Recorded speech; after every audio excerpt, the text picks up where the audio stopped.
Hello viewers, nested if else की discussion मैं इस वीडियो में करना चाह रहा हूँ। बेसिकली जो स्टूडेंट्स होते हैं उनको प्रॉब्लम होती है नेस्टेड के कॉन्सेप्ट में कि कैसे हम लोग कंडीशंस को अप्लाई करते हैं। तो देखिए, नेस्टेड की कंडीशन में अगर देखा जाए तो ह्यूमन लाइफ से अगर उसको जोड़ दिया जाए तो जैसे आपको कॉलेज वाले कहते हैं कि पहले एडमिशन देन क्लास, मीन्स क्या नेस्टेड है। एडमिशन होगा तभी क्लास होगा। तो क्लास होना जो है वो डिपेंड्स करेगा ऑलवेज एडमिशन होने पर। जिनकी एडमिशन होगी उन्हीं की क्लास होगी। तो ये हो गया नेस्टेड। अब जो क्लास होगी तो अब उसमें भी एक डिपेंडेंसी है। डिपेंडेंसी क्या है? तो द बेसिक डिपेंडेंसी है कि अब टीचर्स है तब क्लास होगी। तो अब देखिए अब ये लेवल बढ़ता जा रहा है। एक एडमिशन है, होगी तो क्लास होगी। अब क्लास होगी, ये क्लियर हो गया कि क्लास होगी। अब उसके अंदर भी एक डिपेंडेंसी आ रही है कि अगर टीचर्स है तो क्लास होगी। नहीं तो ये लेवल ऑफ डिपेंडेंसी जैसे जैसे बढ़ते जाता है तो हमें मल्टीपल कंडीशंस को आफ्टर कंडीशन लगाने की ज़रूरत पड़ती है। और इस तरह के कंडीशनल स्ट्रक्चर्स को हम लोग नेस्टेड इफ्स कहते हैं। और इसमें हम लोग नेस्टेड इफ में भी लगा सकते हैं और एल्स में भी लगा सकते हैं। ये डिपेंड करेगा कि हमारे कंडीशंस क्या है। ठीक है, तो अब देखिए इसको डिफाइन हम लोग इस तरह से करते हैं कि type of decision making and control statement which check conditions inside the existing control statement known as nested if else decision making control statement। कहता कि एक इस तरह का डिसीजन मेकिंग कंट्रोल स्टेटमेंट जिसमें चेक करते हैं कंडीशंस को, किस में? तो एग्जिस्टिंग कंट्रोल स्टेटमेंट में।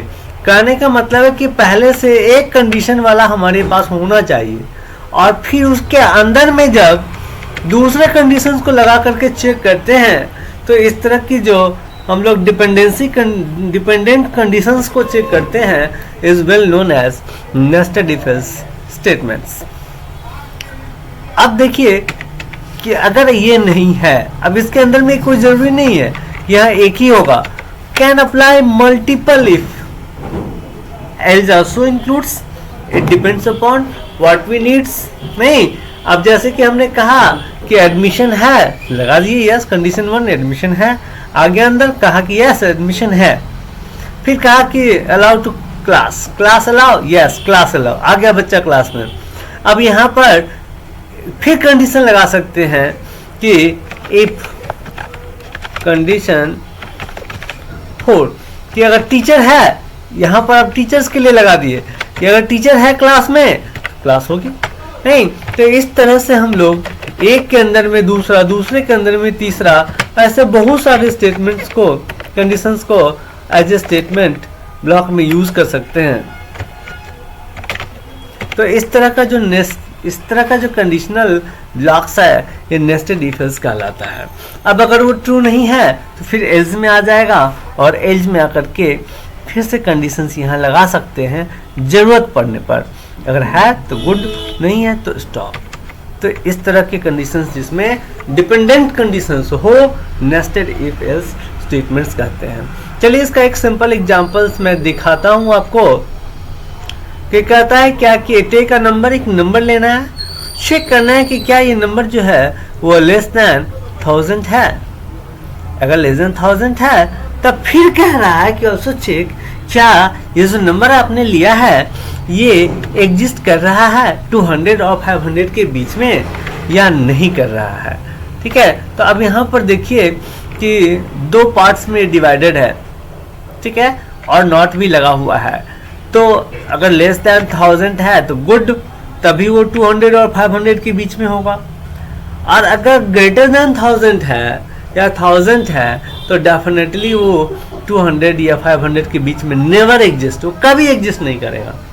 तो अब सबसे पहले हेडर फाइल्स ले लिए, वॉइड में आ गए, एक वेरिएबल ले लिए एन में इनपुट करा लिए। इनपुट के बाद चेक करते हैं कि n less than 1000, then message दे दिए %d लेस देन 1000, यानी कि नंबर 1000 से लेस देन है। फिर अगला आया कि क्या इसकी वैल्यू 200 से ग्रेटर है, क्या इसकी वैल्यू 500 से लेस है, और क्या ये दोनों ही पार्ट्स ट्रू है।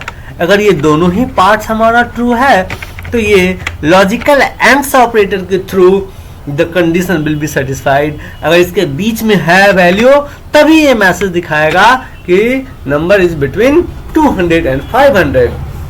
और अगर वो नंबर 1000 या 1000 से ग्रेटर है तब ये एल्स में आ जाएगा और यहां से मैसेज दिखाएगा नंबर इज ग्रेटर देन 1000। अब चलिए इसको रन करा के एक बार टेस्ट करते हैं। अब मैंने दे दिया 250। आप देखिए 250 एग्जिस्ट कर रहा है 200 एंड 500 के बीच में, तो it's give us two results. 250 is less than 1000 and 250 is between 200 and 500। अब देखते हैं हम लोग 500 से अबव देते हैं 600। तो आप देखिए जो नेस्टेड कंडीशन में आता है वन डिपेंडिंग कि 200 और 500 के बीच में है या नहीं है, वो सेटिस्फाइड नहीं हुआ। This condition was not satisfied and so we have only one output before this statement, that is the number is less than 1000, and yes exactly we are seeing the value 600 is less than 1000। तो अब यहाँ पर ये जो nested अंदर inside the condition जो लगाए हैं ये कंडीशन फॉल्स हो गया, क्योंकि यहाँ 600 लेस देन 500 नेवर ट्रू, ये हो गया फॉल्स और ये हो गया ट्रू। तो ट्रू एंड फॉल्स, फॉल्स होता है in case of logical circuit operators and hence this result is false, and so it's not giving the output the number between 200 and 500। अब एक बार और इसको वेरीफाई करते हैं हम लोग। greater than 1000 1100 giving, so it's directly displays that number 1100 is greater than 1000। तो इस तरह से हम लोग डिपेंडिंग कंडीशंस को क्रिएट करते हैं, डेवलप करते हैं। ये डिपेंड्स करता है what the problem is saying, और इसका सॉल्यूशंस इस तरह से हम लोग कंडीशंस को स्ट्रक्चर करके गेट करते हैं। तो I hope you will understand this topic nested if else, and thank you viewers.